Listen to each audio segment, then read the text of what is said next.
Place maintenant au débat, et ça va être à vous maintenant de réagir. Pour ma part, j'aurais une double question. Ce n'est pas deux questions, mais c'est une question qui se présente de mon point de vue en deux parties. Cher Henri, y a-t-il une chance finalement pour que le renouvellement des générations, le simple renouvellement des générations, contribue un peu à la mise au rebut de ce poison cosmopolite, de ce clandolisme? Et le deuxième volet de la question, c'est de même, la montée en puissance des sentiments identitaires en Europe, auquel on assiste actuellement, peut-elle contribuer aussi à créer cette lame de fond qui lessivera cette pollution cosmopolite? Alors la réponse est oui aux deux questions. Je vois bien dans mon expérience personnelle que les idées que je défends avec vous, avec toi, mon cher Pierre Milan, portent d'abord dans la tranche d'âge des 18-25. Essentiellement. Les gens qui m'abordent dans la rue, leur diraient qu'ils sont peut-être plus audacieux, ce sont en général les jeunes de 20 ans. Ce sont eux qui sont les plus ouverts. En plus, ils ont évidemment plus de facilité avec les réseaux sociaux. Et donc c'est là que les idées portent, que les idées anticosmopolites, que les idées identitaires portent le plus. Chez les jeunes. Donc c'est l'avenir. Deuxièmement, nous assistons effectivement à un mouvement de fond. La victoire en Italie d'une coalition anti-système, de deux partis populistes, un parti populiste classique de droite, Salvini, la Ligue, un parti anti-système un peu plus bizarre, original, que je qualifierais de populisme du centre, le mouvement M5S, le mouvement 5 étoiles. C'est prodigieux, prodigieux. Nous avons aujourd'hui une poussée des mouvements. Alors les populistes sont au pouvoir en coalition en Autriche, ils sont au pouvoir évidemment en Hongrie. La Hongrie, pour moi, c'est mon modèle préféré. Parce que la Hongrie, le parti principal, le Fidesz, alors bien qu'il soit théoriquement intégré dans le Parti populaire européen avec les Républicains, c'est en fait un parti qui a la ligne politique nettement à droite du Front National, en France, qui est vraiment très identitaire, dirigé par Orban, et il fait à peu près 50% des voix. Et à sa droite, il y a un parti d'extrême droite, le Jobbik, qui fait 20% des voix. C'est un peu comme si en France, le Front National, dirigé par Jean-Marie Le Pen, pas par Marine, faisait 50% des voix, et si l'œuvre française faisait 20% des voix. C'est à peu près ça. Alors c'est vraiment idéal. C'est le rêve. Le modèle hongrois. Donc il y a un mouvement de fond. L'équilibre des forces se modifie. Je viens de voir que les sondages sont très favorables à l'émergence d'un parti populiste en Suède. Alors, la Suède qui paraissait perdue. La Suède où les gens, depuis l'enfance, ont le cerveau écroué par le cosmopolitisme. La social-démocratie et le cosmopolitisme. Eh bien non, il y a un parti qui s'appelle les démocrates suédois qui semblerait arriver même en tête des sondages avec 20% des voix. Bon, c'est une émergence. Donc on a vraiment un mouvement de fond. Le problème de la France, c'est largement une question d'hommes, d'hommes ou de femmes, si vous voulez. C'est que vraiment, le parti de droite, populiste, est très mal gouverné. Bon, alors, je sais bien qu'il a été déphilippotisé, ce qui est un progrès, mais c'est très insuffisant. Le drame, c'est Marine Le Pen elle-même, qui a des idées et des convictions totalement cosmopolites. Et même en même temps, alors elle réussit à être à la fois, c'est un peu comme Mélenchon, elle est à la fois collectiviste et cosmopolite dans ses convictions, et c'est beaucoup.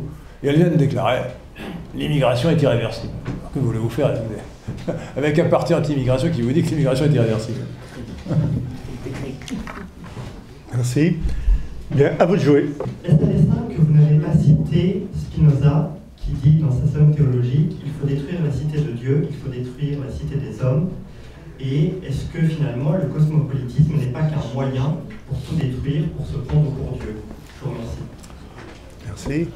Merci. Le cosmopolitisme est un moyen pour tout détruire. Spinoza est un des... J'aurais pu citer Kant aussi, qui a écrit, bien après Spinoza, un opuscule intitulé Idée d'une histoire universelle au point de vue cosmopolitique, qui est d'ailleurs à mon avis très mauvais. Quand on lit ça, on se demande si la réputation de Kant n'est pas usurpée. Idée d'une histoire universelle au point de vue cosmopolitique. Lisez-le, c'est pas très long, ça fait 20 pages, donc traduit par Jules Ferry, par Luc Ferry, pardon, pas Luc Ferry. Luc Ferry. Non, il y a eu toutes sortes... Alors, je n'ai pas fait l'histoire philosophique du cosmopolitisme, mais le cosmopolitisme a connu des variantes édulcorées. Là, je n'ai parlé en fait, sinon Pierre Minand aurait bien fait d'impatience parce que ça aurait rajouté 1 heure à mon exposé. Je n'ai parlé en fait que de la forme pure du cosmopolitisme telle qu'elle était originellement créée par Diogène, telle qu'elle est réapparue aujourd'hui. Mais le cosmopolitisme a connu des formes édulcorées, beaucoup plus sympathiques, avec le stoïcisme. Alors le stoïcisme d'origine, Zénon de Citium était aussi affect sur le plan moral que Diogène, que celui de Diogène. Mais ensuite, avec Marc Aurèle, etc., on a une forme apparemment sympathique, qui à mon avis est quand même détestable, du cosmopolitisme. J'aurais pu parler aussi de toute la théorie du droit des gens, issue de Jus Gentium, issu du stoïcisme, de l'école de Salamanque, de Grotius, etc. Toute la théorie du droit naturel. Mais ce qui est important, c'est que tout ce mouvement intellectuel est resté philosophique. Il n'y a eu pratiquement aucun effet concret, sauf une influence sur le droit international à partir du XIXe siècle. La création même du droit international considérée comme supérieure, avec des réalisations déjà juridiques, la Cour de justice de La Haye, qui déjà, dès 1920-1930, affirmait la supériorité des traités sur les constitutions. Bon. Mais vraiment, ce n'est que depuis l'effondrement du communisme et l'émergence de la superclasse mondiale, après mai 68, et que vraiment le cosmopolitisme est devenu l'idéologie dominante. Donc enfin, j'ai sauté à pieds joints sur 2000 ans d'évolution, 2300 ans d'évolution, pour parler du cosmopolitisme tel qu'il est actuellement. J'aurais pu d'ailleurs, si j'avais eu le temps, faire un parallèle avec l'islam, parce que l'islam est un peu comme le stoïcisme, c'est un cosmopolitisme variante puritaine, donc éloigné de la formule pure.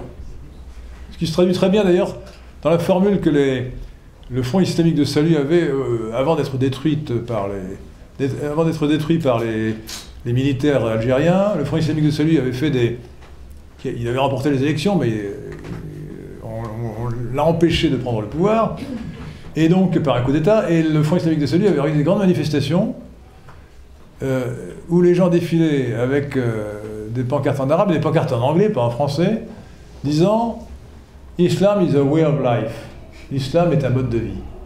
Et ça, c'est très cosmopolite. Parce que ce qui compte, troisième fonction. Le cosmopolitisme, c'est au fond une perversion du modèle de trois fonctions par hypertrophie de la troisième fonction, et donc hypertrophie de la société marchande. Ce ne sont plus les traditions qui comptent, c'est le mode de vie. Ouais. Ce qui fait l'identité, c'est le réfrigérateur, ça n'est pas la manière de parler, les souvenirs, les traditions familiales. Voilà. À la fin de votre exposé, une épuration de la droite, mais je me demandais si vous ne craignez pas justement un affaiblissement à court terme.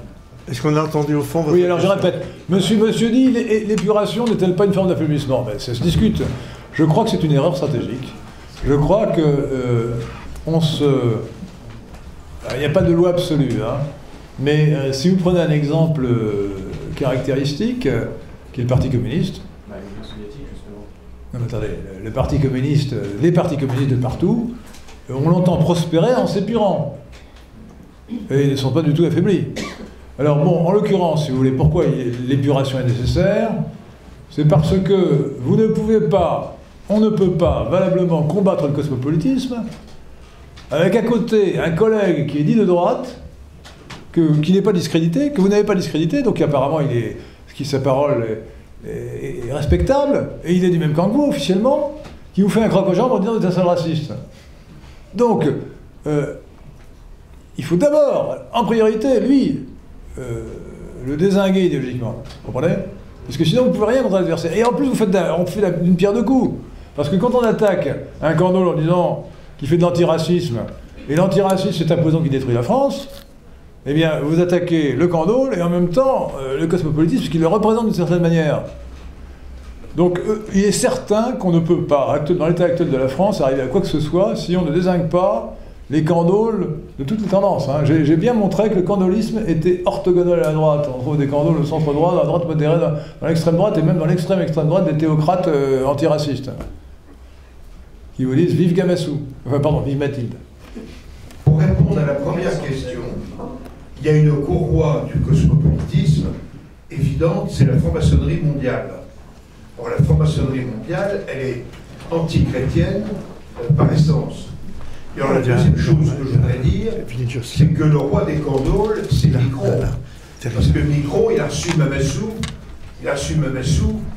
Mamoudou. Mamoudou.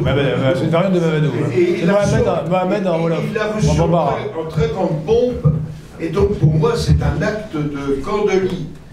Mais je ne sais pas comment on dit, un acte de candolie. Alors, je me suis mal fait comprendre parce que Macron n'est pas du tout un candole. Macron est un cosmopolite. Le candole n'est pas un cosmopolite. Alors, si on confond les candoles et les cosmopolites, on n'a rien compris. C'est-à-dire que le candole, c'est l'homme de droite ou l'homme classé à droite qui est soumis au cosmopolitisme correct. Le cosmopolite, c'est le cosmopolite. Il assume son cosmopolitisme. Macron n'est pas un candole. Macron est quelqu'un qui dit la culture française n'existe pas. Quelle plus belle définition du cosmopolitisme. Donc Macron est un homme de la gauche cosmopolite. Alors c'est pas parce qu'il prétend être ni droite ni gauche qu'il n'est pas de gauche. Macron, c'est Hollande débarrassé de la gang du Parti Socialiste. Voilà. Et il a créé un nouveau parti qui s'appelle En Marche, qui est un ectoplasme de parti, mais qui est le Parti Socialiste renouvelé. Alors, l'autre question, c'était... La franc-maçonnerie. Alors, la franc-maçonnerie, attention. Alors, j'ai fait un article sur le sujet sur mon site henridelesquin.fr que je vous invite à lire, cher Eric.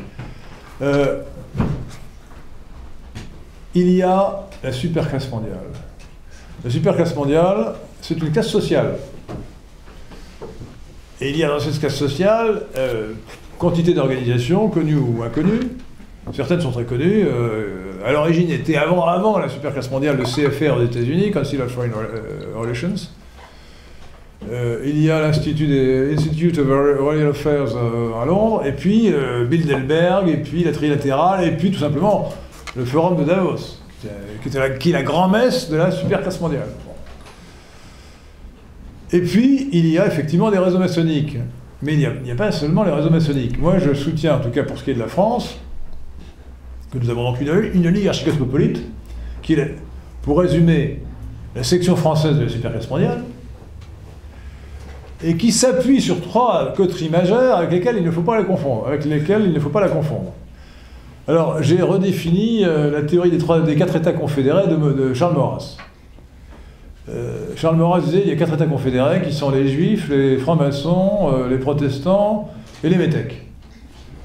Alors, à mon avis, le terme d'État n'est pas adopté. Ce ne sont pas des États, donc ce sont des coteries, pour ne pas employer un mot anglais. Des coteries. Alors je pense que les protestants ont perdu de leur lustre et qu'on peut difficilement aujourd'hui en faire une coterie majeure. Quant aux métèques, ils sont nombreux et puissants. Je songe à notre maire de Paris, Hidalgo, qui est un métèque. Ah oui, c'est espagnol. Un métèque, c'est un étranger.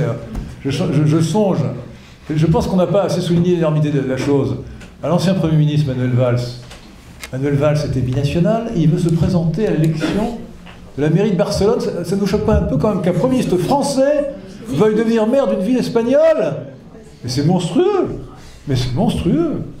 Comme disait Trump, que j'ai cité tout à l'heure avant qu'Evelyne Jocelyn fût là, un pays qui n'a pas de frontières n'est pas du tout un pays. Bon. Donc aujourd'hui, alors je redéfinis, je dis aujourd'hui non, les protestants, non, les métèques ils sont trop éclatés. En revanche, je rajoute la coterie homosexuelle. Donc pour moi, il y a 3 coteries majeures. La coterie juive, le CRIF, l'ICRA, la coterie homosexuelle, le mouvement LGBT, LGBTIQ, XYZ,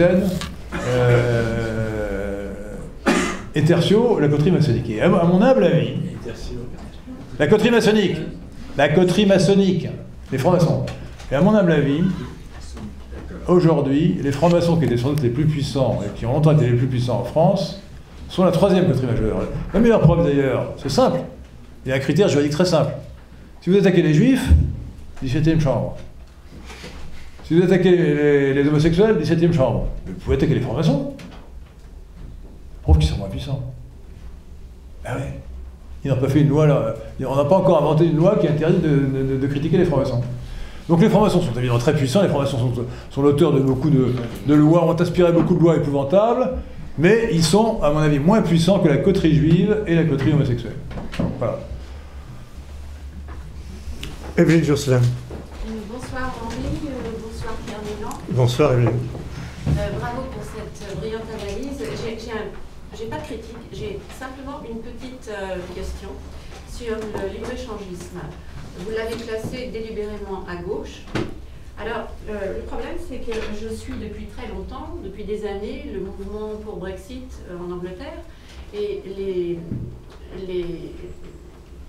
comment dirais-je, l'impulsion intellectuelle du Brexit, elle est libertarienne. C'est-à-dire qu'ils sont complètement pour le libre-échange. Et Trump lui-même, à l'issue du fameux G7 à Toronto, est parti en disant « Bon, vous ne voulez pas d'échange réciproque entre les Européens et les Américains, ben, ça ne tient qu'à vous, on supprime tous les droits de douane, pur libre-échange. » Alors, comment pouvez-vous dire que le libre-échange est résolument à gauche? Là, j'ai un problème. Evelyne, ce n'est pas ce que j'ai dit. Vous confondez intérêt, mais c'est réciproque. J'ai dit que les cosmopolites étaient libre-échangistes, je n'ai pas dit que les libre-échangistes étaient tous cosmopolites. D'accord. Alors c'est ma réponse principale. Le cosmopolitisme implique la disparition des frontières. Donc les frontières physiques, donc le libre-échangisme. Voilà. Parce que c'est un bon. Alors, ça ne veut pas dire qu'on ne puisse pas être raisonnablement anti-cosmopolite et être pour le libre-échange, ou pour un certain degré. Moi, je ne suis pas pour l'autarcie. L'autarcie, c'est une hérésie. Je pense simplement que il faut se passer du point de vue national, que du point de vue de la théorie économique appliquée à la nation, le libre-échange absolu n'est pas forcément la meilleure chose. Ça nous fait un peu sortir du sujet. L'histoire ne démontre pas que le libre-échange absolu soit meilleur. L'autarcie est certainement l'Albanie ne prospérait pas, la Corée du Nord ne prospère pas. Mais entre le libre-échange absolu et puis un degré raisonnable de protection douanière, je pense qu'il vaut mieux choisir un degré raisonnable de protection douanière. Il y a notamment une raison, alors moi j'ai un argument qui est assez peu usité, et que je crois le plus important en fait sur la question des libre-échanges, c'est que la théorie économique ne se préoccupe pas, ne sait pas analyser la création des facteurs de production et l'innovation. Or, un certain degré de protectionnisme favorise l'innovation. C'est ce que j'appelle le syndrome des Galapagos. Charles Darwin fait le tour du monde sur le Beagle, et il arrive à l'archipel des Galapagos. Et alors il est stupéfait parce qu'il y avait, mettons, les chiffres sont des ordres de grandeur, des exemples. Il y avait, mettons, 20 sortes de pinsons sur le continent sud-américain, et aux Galapagos, il y en avait 200.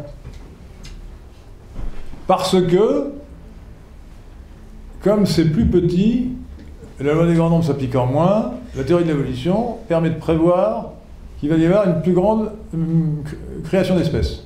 D'ailleurs, en général, les spécialistes de théorie de l'évolution considèrent que les nouvelles espèces apparaissent dans des petits ensembles.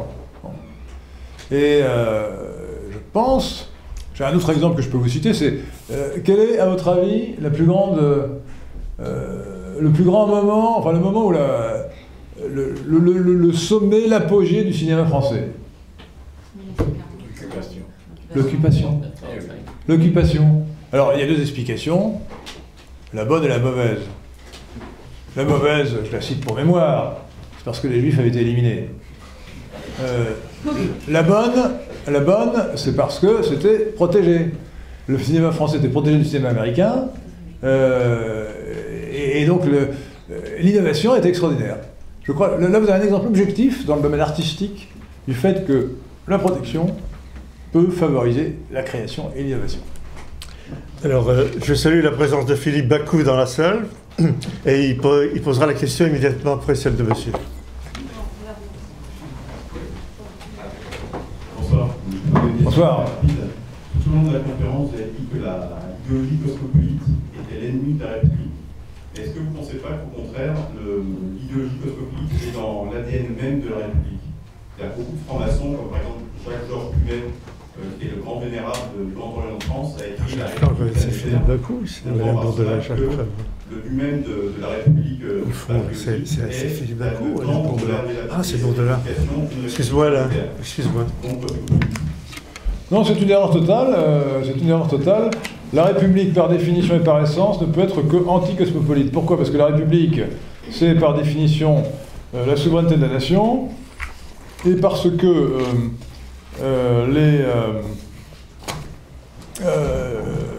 les républicains, les vrais républicains authentiques, aime la nation. J'aurais pu citer beaucoup d'autres auteurs. Paul Bert, par exemple. Paul Bert, qui est le second créateur de l'école laïque, 1872, député de Lyon, futur ministre de l'Instruction publique, dit ceci: c'est un beau rôle, et c'est notre rôle traditionnel à nous, républicains, de ne jamais séparer l'idée de république de l'idée de la patrie. L'union sacrée n'était possible en 1914 que parce que, sur la question de la patrie, les royalistes maurassiens pouvaient s'entendre avec les républicains, y compris les républicains francs-maçons. Alors qu'il y ait eu dans la franc-maçonnerie, qui est un fourre-tout, des tendances cosmopolites évidemment, et aujourd'hui elles sont certainement dominantes. Mais vous savez, la franc-maçonnerie, c'est un contenant sans contenu déterminé.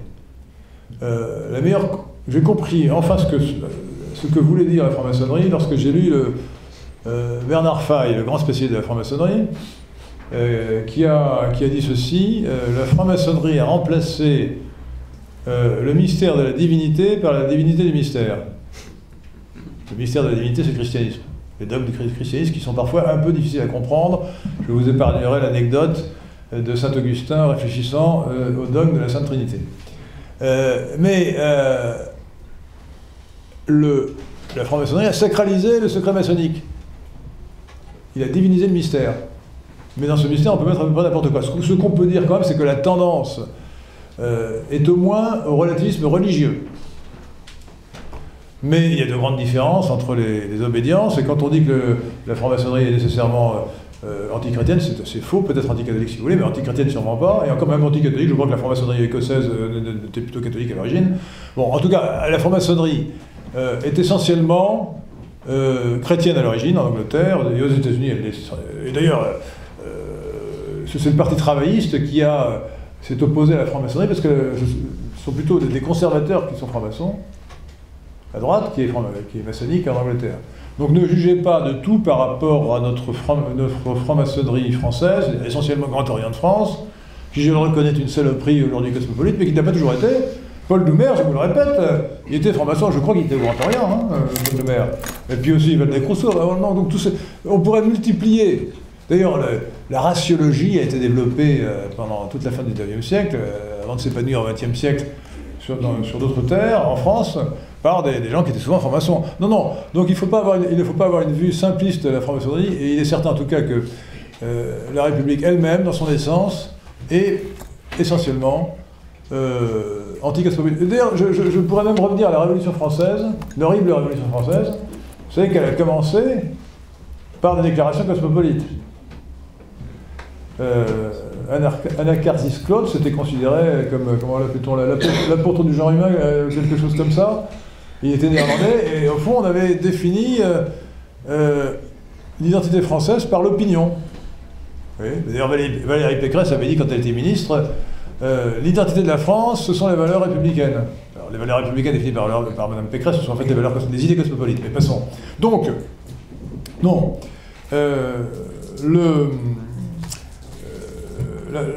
La République s'est construite par la référence à la patrie et à la nation, et malgré l'opposition des républicains avec les nationalistes, républicains aussi d'ailleurs, comme Barrès, et avec les royalistes de Maurras, jusqu'à De Gaulle compris, elle est restée nationale, donc anticosmopolite. Je vais d'ailleurs vous donner une autre citation qui va peut-être encore plus vous ébouriffer, parce qu'elle est d'un certain Marx d'Ormois. Alors Marx d'Ormois, à mon avis, son père ne devait pas être très à droite, puisqu'il avait appelé Marx. Il était ministre de l'Intérieur en 1938. 1938, c'est quand même assez tard, hein. Front populaire encore. Et il a dit ceci. Écoutez bien.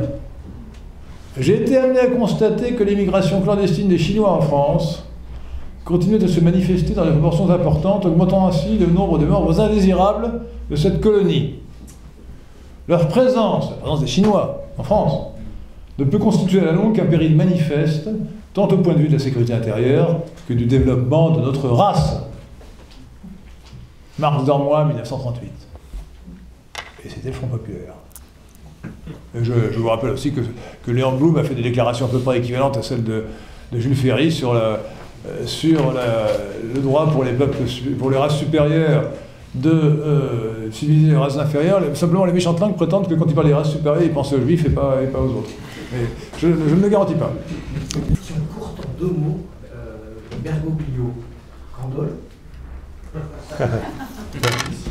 Alors le pape, alors premièrement, je ne suis pas sédévagantiste, le pape est le pape. Je suis catholique, je considère que le pape est le pape. Mais c'est un très mauvais pape.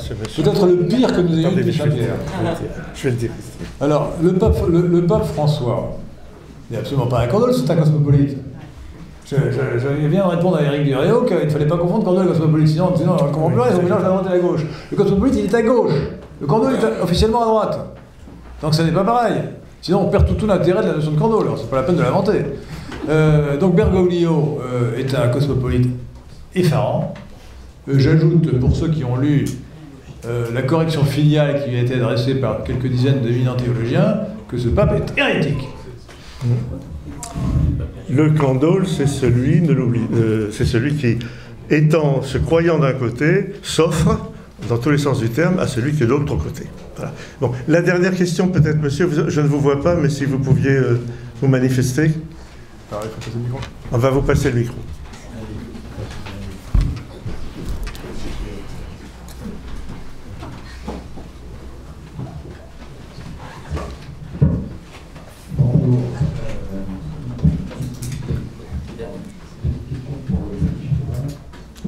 On n'entend pas. Plus fort, plus fort. Petite question, je ne suis pas très doué pour les termes raciaux, alors je me demandais, à Paris, les caucasoïdes sont remplacés par les congoïdes. Pas dans le 13e, dans le 13e, ce sont plutôt des mongoloïdes. Et à Marseille, les caucasoïdes sont remplacés par quoi? Alors, attendez. Alors là, écoutez, regardez sur mon site, j'ai fait un article sur les 5 races humaines. Alors, la division donc j'ai dit que la division de l'humanité de l'espèce Homo sapiens en race, c'était la taxinomie linéenne. Donc ça veut dire que la notion scientifique de race humaine remonte au XVIIIe siècle. Carl von Linné, l'inventeur de la taxinomie. Elle a ensuite été utilisée, développée par tous les scientifiques du XIXe siècle, notamment Charles Darwin. Et je rappelle aux antiracistes et aux biologistes qui se disent antiracistes et qui se réclament de Darwin, le vrai titre du livre de Darwin. Alors on dit toujours l'origine des espèces. Alors deux inconvénients, d'une part le titre premier est beaucoup plus long. Ensuite en français ce n'est pas l'origine, c'est la genèse, parce que origin c'est un faux ami, en l'occurrence ça désigne la genèse et pas le point d'origine. Donc le titre, je vais vous le donner d'abord en français et ensuite en anglais, vous verrez que je ne trahis pas le sens du titre, c'est livre de Darwin, le livre fondamental, qu'on traduit à tort par l'origine des espèces. C'est de la genèse des espèces, sous l'effet de la sélection naturelle ou conservation des races avantagées dans la lutte pour la vie. Darwin. Voilà la théorie darwinienne. Alors en anglais, Evelyne me pardonnera l'accent défectueux. Unvarying auspicious, by the means of natural selection or preservation of favored races in the struggle for life. Je vais bien traduire. Oui. Merci. Voilà. Alors on passe ensuite au XXe siècle. Et c'est là que la classification définitive des races humaines a été élaborée par le grand anthropologue américain, président de la Société d'anthropologie américaine, Carleton Coon, C-O-O-N, mort en 1981, et qui a perfectionné les classifications qui avaient été élaborées avant lui. Donc il y a 5 races humaines. L'espèce Homo sapiens est divisée en 5 races.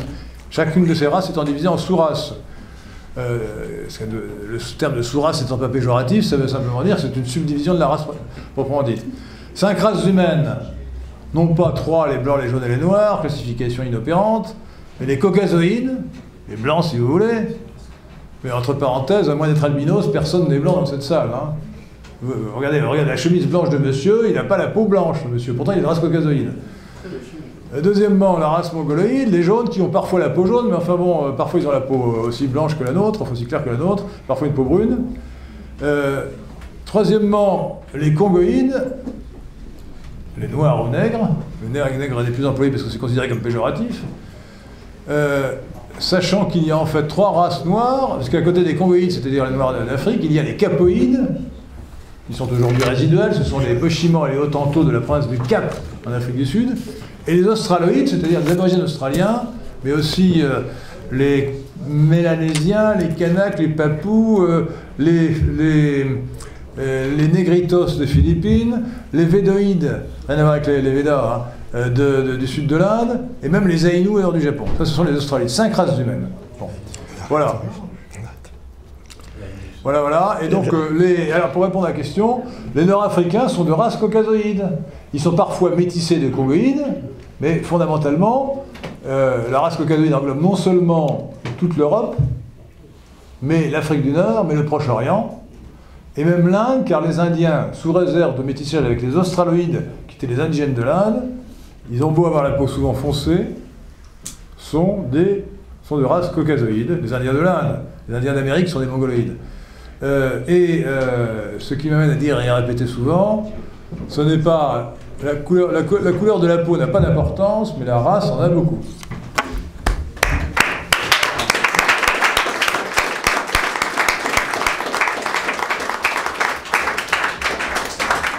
Merci à vous d'abord pour votre attention, pour vos questions, pour ces échanges. Merci Henri de ces propos si profonds, si utiles et si encourageants. Trêve estivale, on se retrouve en septembre. Je ne sais pas encore quel sera l'orateur, enfin j'y pense, mais je pense, comme je vous l'ai dit, il y aura peut-être de bonnes surprises. Bon solstice.